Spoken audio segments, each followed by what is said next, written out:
세상의 모든 축구 이야기 풋볼 살롱입니다. 오늘은 축구토토 승무패 32회차 K리그 MLS 현미경 분석 및 최종픽 공유로 인사를 드립니다. 승무패 31회차에서 1등 적중자가 한 명이 나왔습니다. 이성적인 분석으로는 조금은 잡아내기 힘들었던 이변 결과가 속출이 되면서 1등 적중자가 나오지 않을 것이라고 봤는데 1등 적중자가 한 명이 나오면서 많은 분들께서 의욕이 조금 꺾인 것 같습니다.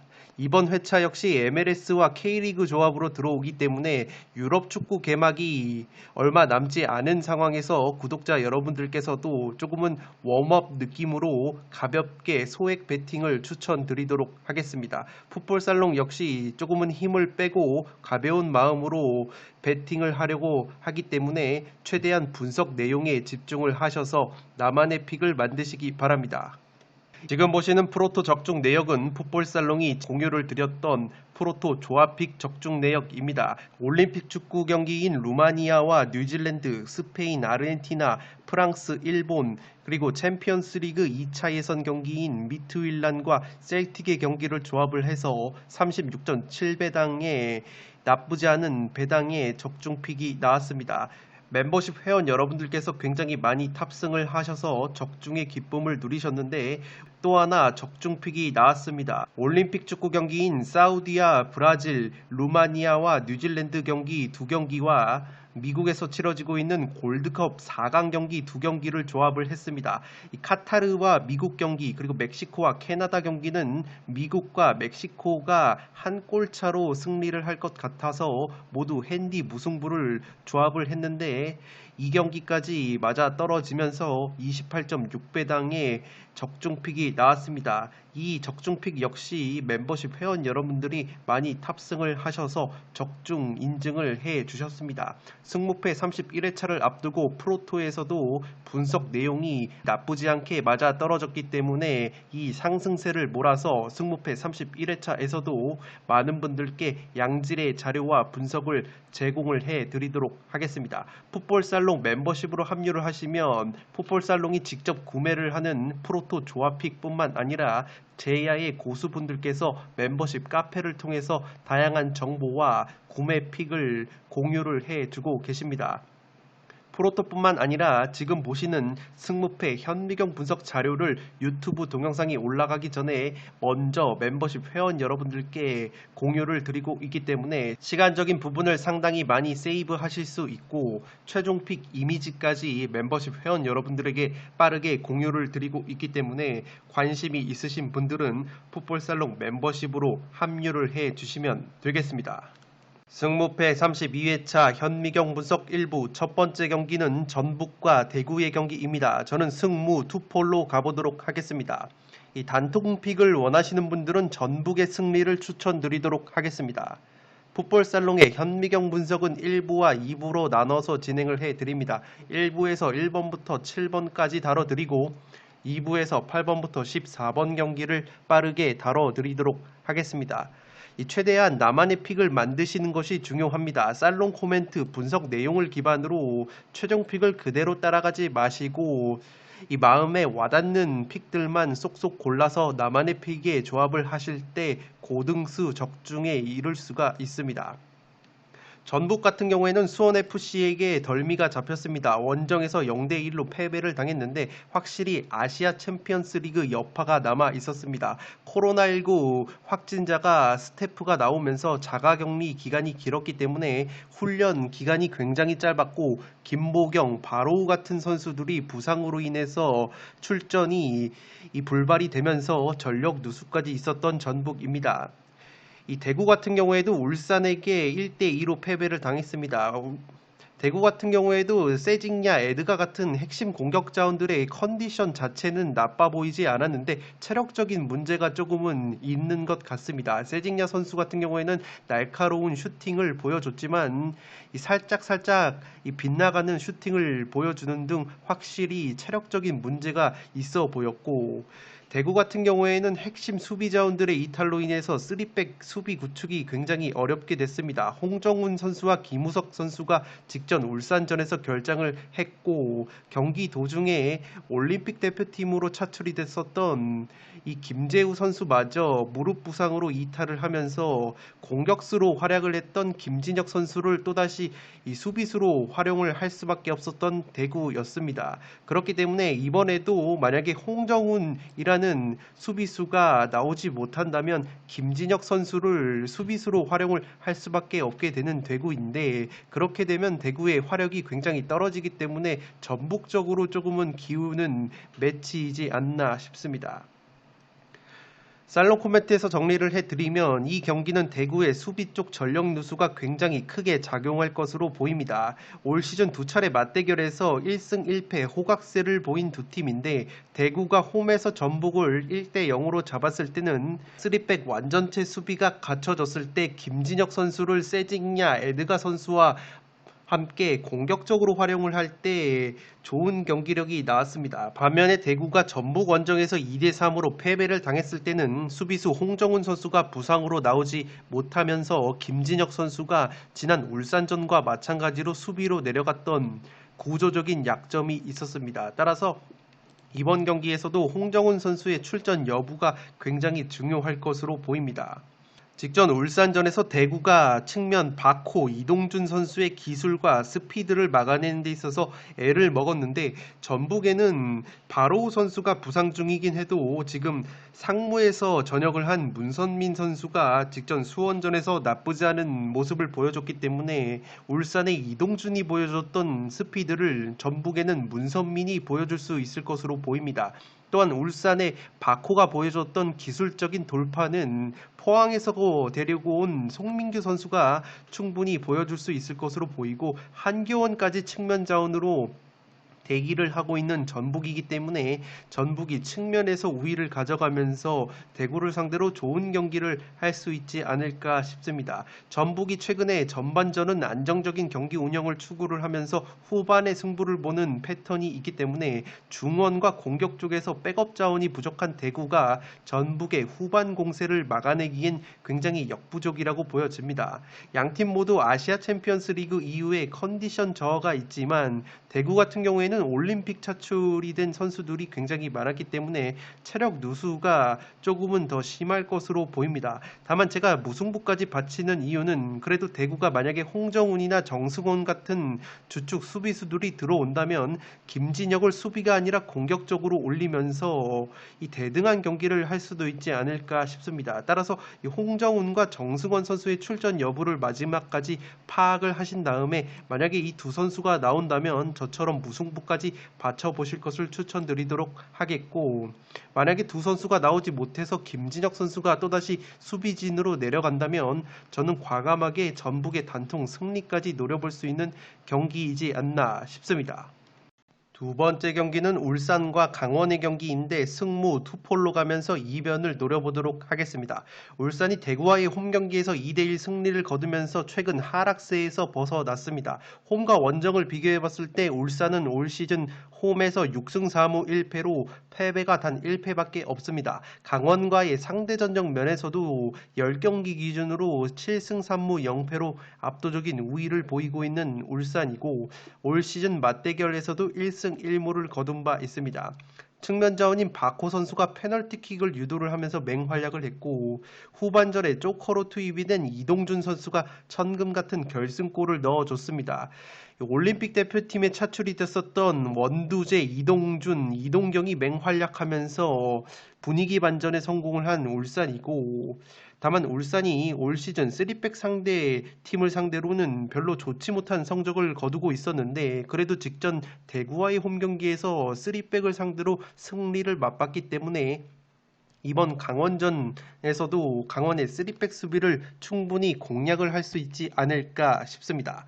강원 같은 경우에도 직전 수원 삼성과의 홈 경기에서 3대0 완승을 거두면서 최근에 무패 흐름을 이어가고 있습니다. 특히 공격수 고무열 선수가 날카로운 프리킥 골과 더불어서 2골이나 넣어주면서 맹활약을 했고, 이 공격수 이정엽 선수가 합류를 하면서 구조적으로 고무열 선수가 측면이나 이선에서 자유롭게 활약을 할 수 있게 된 구조적인 이점이 있기 때문에 고무열 선수의 활약이 굉장히 기대가 되고 있습니다. 다만 우려스러운 것은 강원이 핵심 중앙 미드필더인 한국영 선수가 여전히 뇌진탕 후유증으로 인해서 출전이 불투명하고, 올림픽 대표팀에서 돌아온 미드필더 김동현 선수가 곧장 출전이 가능할지 불투명합니다.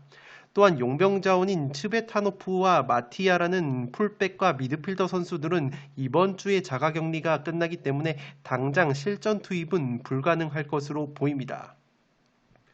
살롱 코멘트에서 정리를 해드리면 이 경기는 투포를 써서 이변을 노려볼 만한 경기라고 생각이 됩니다. 직전 경기에서 울산이 대구를 잡으면서 모처럼 분위기 반전에 성공을 했고, 올림픽 대표팀에 다녀온 선수들이 의외로 맹활약을 해주면서 승리를 챙긴 울산입니다.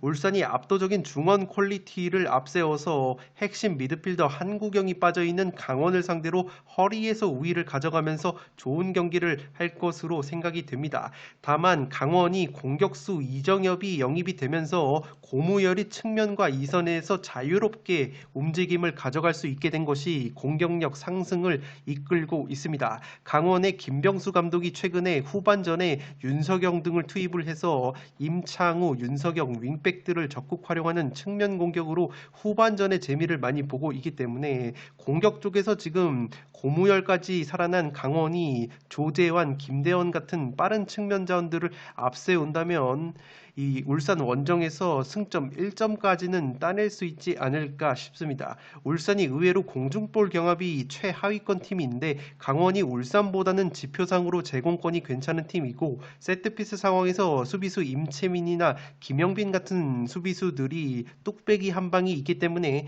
의외로 강원이 울산을 상대로 세트피스로도 재미를 볼 수 있지 않을까 싶습니다. 다만 제가 강원의 승리까지는 조금 힘들어 보이는 것이, 새롭게 영입한 용병들이 퀄리티가 굉장히 좋다고 하는데 이번 주에 자가격리가 끝나기 때문에 당장 실전 투입은 어려울 것으로 보입니다. 울산이 강원을 상대로 압도적인 상대 전적이 있고, 올 시즌 원정에서 강원이 성적이 굉장히 떨어진다는 점을 고려를 해 봤을 때 최대치는 무승부라고 보여집니다. 따라서 이번 경기는 승무 투폴로 가보도록 하겠습니다. 3번 경기는 수원 삼성과 제주의 경기인데 승패로 갈라보도록 하겠습니다. 두 팀의 무자비 면모를 봤을 때는 굉장히 무승부가 유력해 보이는 매치인 것 같지만 저는 의외로 승패가 갈릴 것으로 보입니다. 수원 같은 경우가 3연패 수렁에 빠져 있는데 이 강원 원정에서 0대3 완패를 당했습니다. 그나마 다행인 것은 올림픽 대표팀에서 권창훈 선수가 돌아왔기 때문에 공격 쪽에 실마리를 풀어줄 수 있지 않을까 기대감이 듭니다. 한 가지 우려스러운 부분은 수원 삼성이 자랑하는 3백 수비가 최근에 흔들리고 있는데, 헨리 선수가 캐나다 대표팀에서 골드컵을 치르고 돌아왔지만 백신을 맞지가 않아서 자가격리에 들어간다고 합니다. 따라서 헨리 선수가 나오지 못하고 핵심 수비수 민상기 선수마저 햄스트링 부상을 당했기 때문에 굉장히 수비진의 전력 누수가 심한 것이 수원 삼성입니다. 핵심 공격수 김건희 선수 역시 재활에 매진 중이라고는 하는데 출전 여부 자체가 불투명하기 때문에 권창훈 선수에게 굉장히 기대가 집중이 되는 수원이라고 보시면 되겠습니다. 제주 같은 경우에도 3무 2패로 수원 삼성 못지않게 분위기가 굉장히 다운이 되어 있습니다. 인천과의 홈 경기에서 1대4로 완패를 당한 제주이고, 제주 역시 3백 수비가 탄탄한 팀이었지만 직전 인천과의 홈 경기에서는 무려 1대4 완패를 당하면서 수비 쪽에서 약점을 드러내고 있습니다. 그나마 고무적인 것은 공격수 주민규가 올 시즌 수원 삼성을 상대로 2경기 3골로 맹활약 중이고 최근에도 나쁘지 않은 컨디션을 보여주고 있습니다. 용병 자원인 제르소 선수가 최근 2경기 연속골을 넣고 있기 때문에 주민규와 제르소를 앞세운 제주의 공격이 전력 누수가 심한 수원을 상대로도 충분히 위력을 발휘할 수도 있지 않을까 싶습니다. 살롱 코멘트에서 정리를 해드리면 이 경기는 양팀 모두에게 기회가 있는 경기라고 생각이 됩니다. 수원 같은 경우에는 권창훈이 팀에 복귀를 하기 때문에 김건희가 출전이 불투명한 상황에서 이 권창훈이 들어올 수만 있다면 빠르고 위력적인 역습이 살아날 가능성이 있어 보입니다. 다만 권창훈이 올림픽 대표팀에 차출이 됐었기 때문에 체력적인 누수를 감안을 한다면 선발 투입까지는 어려울 수 있지 않을까 싶습니다. 수원이 약점인 것이 3백 수비가 지금 민상기 선수가 햄스트링 부상으로 빠져 있고 헨리 같은 경우에는 자가격리로 인해서 출전이 어렵기 때문에 이 주민규라는 제주의 걸출한 공격수를 막아내는데 상당히 애를 먹을 수 있지 않을까 싶습니다. 주민규라는 공격수가 원체 힘이 좋기 때문에 헨리가 없다면 파워에서 밀릴 가능성이 있는 수원의 수비진인데 가뜩이나 지금 민상기까지 없기 때문에 최근에 나쁘지 않은 골 감각을 보여주고 있는 주민규가 날뛸 가능성이 높아 보입니다. 양팀의 맞대결 흐름이 승패가 갈리는 흐름이 있고 확실한 득점원인 권창훈과 주민규가 있기 때문에 최근에 두 팀 모두 승리가 없었다는 점에서 서로를 1승 제물로 생각을 한다면 적극적인 경기 운영을 통해서 1승을 서로 노릴 만한 매치라고 생각이 됩니다. 따라서 저는 과감하게 승패 투포를 잡아보도록 하겠고 이 두 팀의 무자비 면모를 고려를 해서 조금은 이 빵꾸가 뚫릴 것을 우려를 하시는 분들은 무승부를 바치시기를 추천드리도록 하겠습니다.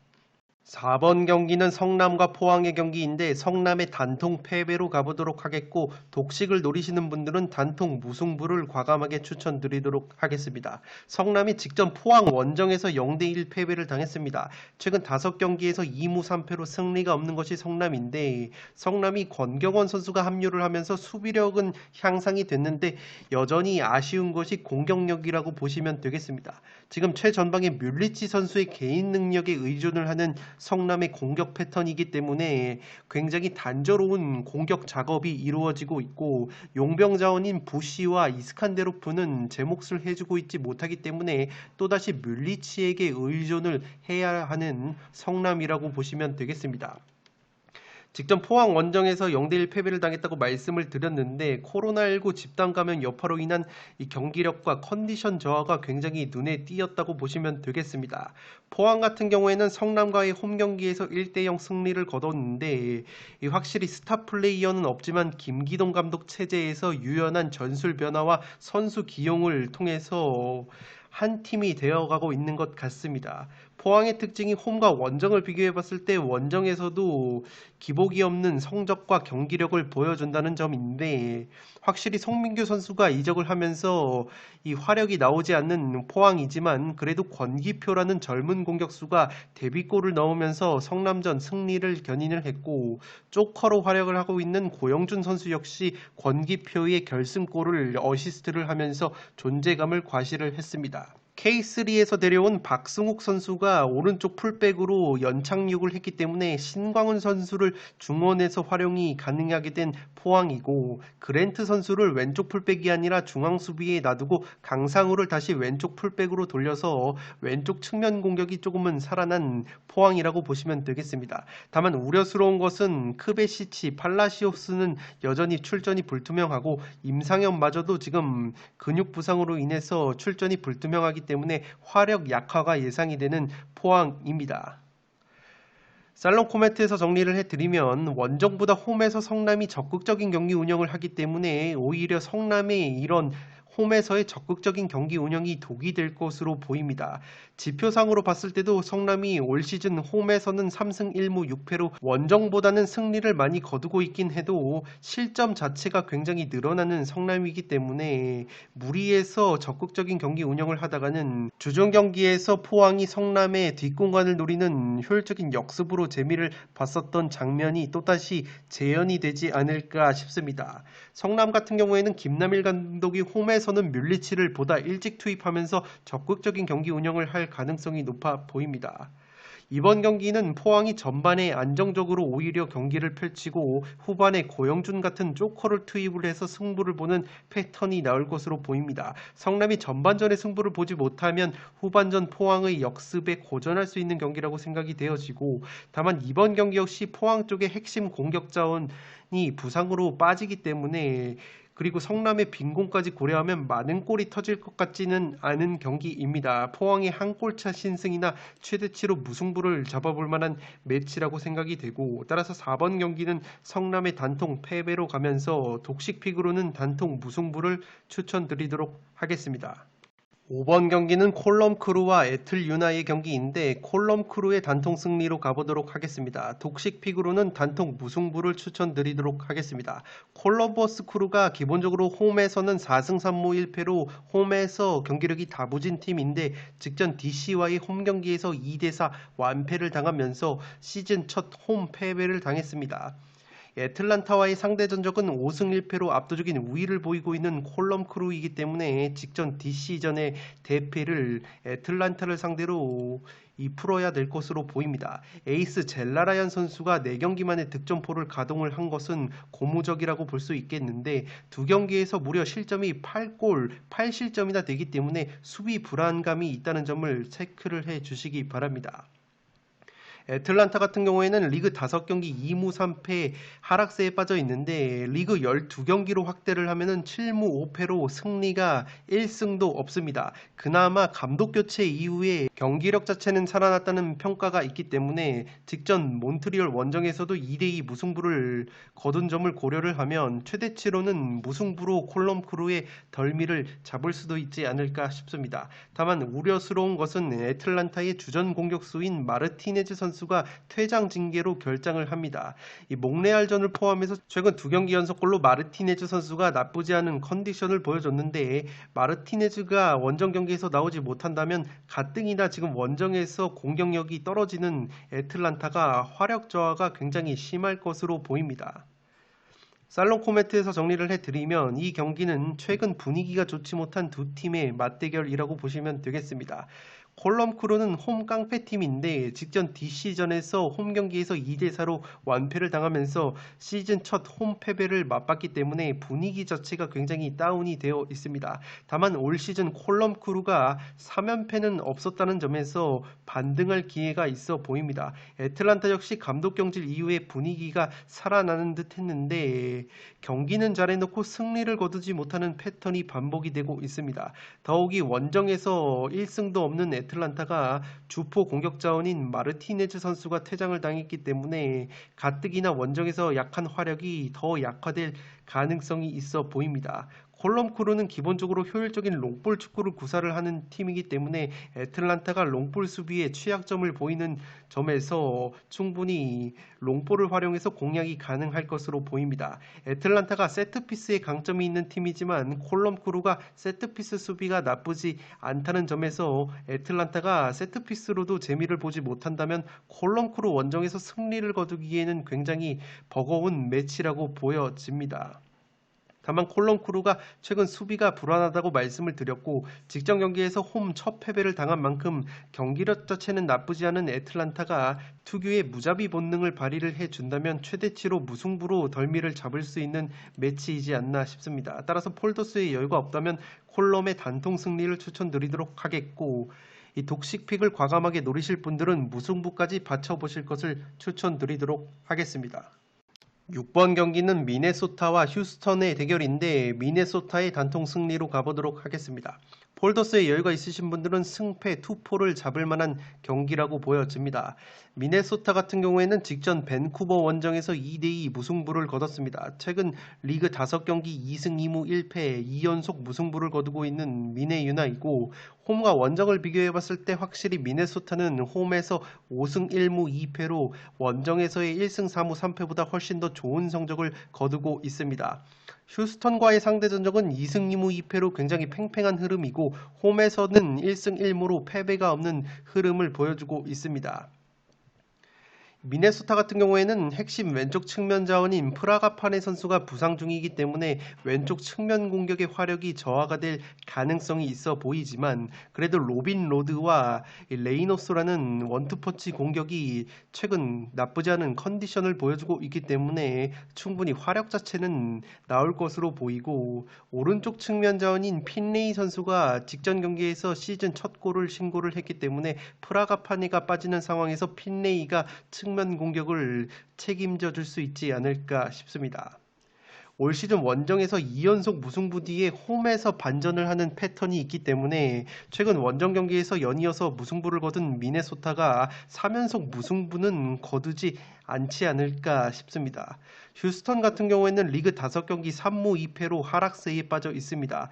오스틴과의 원정 경기에서도 2대3 패배를 당했는데 확실히 휴스턴은 홈과 원정을 비교를 해봤을 때 원정에서는 0승 5무 5패로 승리가 단 1승도 없는 원정 고자라고 보시면 되겠습니다. 최근 10경기에서 7무 3패로 무자비 면모를 보여주고 있는 휴스턴이고, 휴스턴 같은 경우에는 주포인 우루티 선수가 코로나 관련 이슈로 인해서 2경기째 결장 중이기 때문에 이번 경기에서도 우루티가 나오지 못한다면 최전방에서 마무리를 해줄 선수가 굉장히 부족할 것으로 보입니다. 다만 고무적인 것은 타일러 파셔라는 측면 자원이 캐나다 대표팀에서 돌아왔기 때문에 파셔 선수가 활약을 해준다면 충분히 한 골 정도는 넣어줄 수 있는 공격이 나오지 않을까 싶습니다.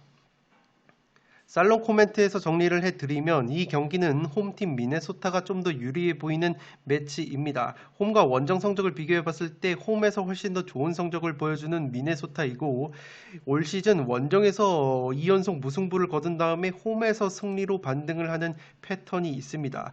미네소타가 기본적으로 전방 압박이 강한 팀이고 세트피스가 강점인데, 휴스턴 같은 경우에는 세트피스 수비가 강한 편이 아니기 때문에 미네소타가 레이노소라는 왼발 프리킥 한 방이 있는 세트피스 키커를 앞세워서 세트피스로도 재미를 볼 수 있지 않을까 싶습니다. 휴스턴 같은 경우에는 캐나다 대표팀에서 돌아온 타일러 파셔와 주축 자원인 파파피코가 나란히 직전 경기에서 오랜만에 골맛을 본 것은 고무적이라고 할 수 있겠는데, 그래도 우루티 선수가 최전방에 나오는 것과 나오지 않는 것은 구조적인 무게감이 다르기 때문에 우루티 선수가 나오지 못한다면 이 특유의 원정 빈공이 나올 가능성이 있어 보입니다. 다만 제가 폴더스에 여유가 있다면 휴스턴의 승리까지 추천을 드리는 이유는 상대전적 면에서 굉장히 팽팽한 매치가 이 휴스턴과 미네소타의 대결이고, 타일러 파셔 선수가 캐나다 대표팀에서 나쁘지 않은 활약을 펼치고 돌아왔는데 직전 경기에서도 골을 넣어주면서 우루티 선수의 공백을 어느 정도 메워줄 수 있는 가능성을 보여줬습니다. 그렇기 때문에 파파피코까지 살아난 휴스턴이기 때문에 오랜만에 최대 이변으로 승리까지 노려보면서 미네소타의 덜미를 잡을 수도 있는 경기라고 보여지기 때문에 폴더스에 여유가 있으신 분들은 이 무승부보다는 미네소타의 패배를 추천드리도록 하겠고, 저처럼 폴더스에 여유가 없다면 그래도 홈에서 다부진 모습을 보여주는 미네소타의 단통 승리를 추천드리도록 하겠습니다. 현미경 분석 1부 마지막 경기는 댈러스와 오스틴의 경기인데 댈러스의 단통 승리로 가보도록 하겠습니다. 댈러스가 최근에 나쁘지 않은 흐름을 보여주고 있습니다. 직전 시애틀 사운더스 원정에서도 1대1 무승부를 거두면서 이 승점을 꾸준히 쌓아가고 있고, 홈과 원정을 비교해봤을 때 홈에서는 3승 5무 0패로 패배가 없는 것이 댈러스의 올 시즌 흐름입니다. 오스틴과의 상대 전적은 없기 때문에 상대 전적에서 유불리를 가리기에는 어려운 매치업이고, 올 시즌 2연속 무승부가 없었기 때문에 현재 1무 중이라는 점에서 무승부는 나오지 않을 가능성도 패턴적으로는 보이는 매치라고 보시면 되겠습니다. 홈에서 성적과 공격력, 수비력 모두 상승이 되고 특히 공격력이 3배 증가하고 수비력이 2배가 증가하는 홈에서의 댈러스이기 때문에 충분히 오스틴을 상대로도 좋은 경기를 할 수 있지 않을까 싶습니다. 오스틴 같은 경우에는 직전 휴스턴과의 홈 경기에서 3대2 승리를 거두면서 오랜만에 승점 3점을 챙겼습니다. 홈과 원정을 비교해봤을 때 원정에서 2승 2무 5패로 패배가 조금 많은 오스틴이고, 원정에서는 경기당 평균 0.67골로 화력이 굉장히 나오지 않는 오스틴이기 때문에 댈러스를 상대로 승점을 가져가기에는 원정에서의 공격력이 굉장히 떨어진다고 보시면 되겠습니다. 그나마 고무적인 것은 직전 경기에서 플레이메이커 포체티노라는 선수가 2골이나 넣어주면서 맹활약을 했고, 핵심 윙포워드인 도밍게스 선수가 8경기 만에 득점포를 재가동을 했기 때문에 오스틴 역시 주축 자원들의 공격 이 골 감각은 그렇게까지 나쁘지 않은 편이라는 점을 체크를 해 주시기 바랍니다. 올 시즌 최다 연패가 3연패인데 3연패 뒤에 승리로 반전을 하고 최다 연승은 2연승이라는 패턴이 있습니다. 살롱 코멘트에서 정리를 해드리면 두 팀 모두 높은 점유율과 숏패스를 가져가는 공통점이 있습니다. 다만 오스틴 같은 경우에는 원정에서는 홈보다는 확실히 점유율을 낮게 가져가기 때문에 홈팀 댈러스가 주도권을 가져갈 가능성이 있어 보입니다. 댈러스가 3경기에서 2승 1무, 그것도 메이저리그 사커 최상위권 팀인 스포켄자 시애틀 사운더스 원정에서 1승 1무를 거뒀고, 홈에서는 강호 LA 갤럭시를 4대 0으로 완파한 댈러스이기 때문에 경기력 자체가 굉장히 올라왔다는 점을 체크를 해 주시기 바랍니다. 오스틴 같은 경우에도 3연패 뒤에 홈에서 모처럼 승리를 거두면서 분위기 반전에 성공을 했습니다. 다만 오스틴이 원정에서 화력이 굉장히 약하고 MLS에서 제공권이 최하위 팀입니다. 댈러스 같은 경우에는 제공권이 중위권인데 홈에서는 제공권이 더 살아나기 때문에 제공권 면에서도 댈러스가 우위를 보일 것으로 보입니다. 댈러스 같은 경우에는 최근에 18살 공격수 페피라는 선수가 있는데 이 선수가 올 시즌 8골을 넣었는데 홈에서만 7골을 넣었습니다. 홈 깡패 페피이기 때문에, 페피라는 선수가 기본적으로 키가 180 중반 정도가 되기 때문에 헤딩 뚝배기가 나쁘지가 않고, 그렇게 된다면 제공권 최하위권 팀인 오스틴이 페피를 막아내는 데 있어서 굉장히 애를 먹을 수 있는 매치이지 않나 싶습니다. 올 시즌 홈 경기에서 무패를 달리고 있고, 최근 이 선두 팀들을 연이어서 잡아낸 댈러스의 경기력이라면 충분히 홈에서 승점 3점을 노릴 수 있는 경기이지 않나 싶습니다. 올 시즌 댈러스가 홈에서 무승부가 많은 팀이긴 해도 올 시즌 2연속 무승부는 없었다는 점에서 과감하게 댈러스의 단통 승리를 노릴 만한 매치이지 않나 싶습니다. 따라서 7번 경기는 댈러스의 단통 승리로 가보도록 하겠습니다. 네, 이것으로 승무패 32회차 현미경 분석 1부를 모두 마치도록 하겠습니다. 저는 2부를 연이어서 촬영을 해서 구독자 여러분들의 흐름이 끊기지 않도록 업로드를 해드리도록 하겠습니다. 영상이 도움이 되신 분들은 좋아요와 구독 버튼을 눌러주시면 풋볼살롱 채널에 크나큰 힘이 됩니다. 구독 버튼 옆에 종 모양의 알림 설정을 해주시면 그 누구보다 빠르게 양질의 축구 승무패 프로토 관련 컨텐츠를 만나보실 수 있습니다. 지금까지 풋볼 살롱이었습니다. 감사합니다.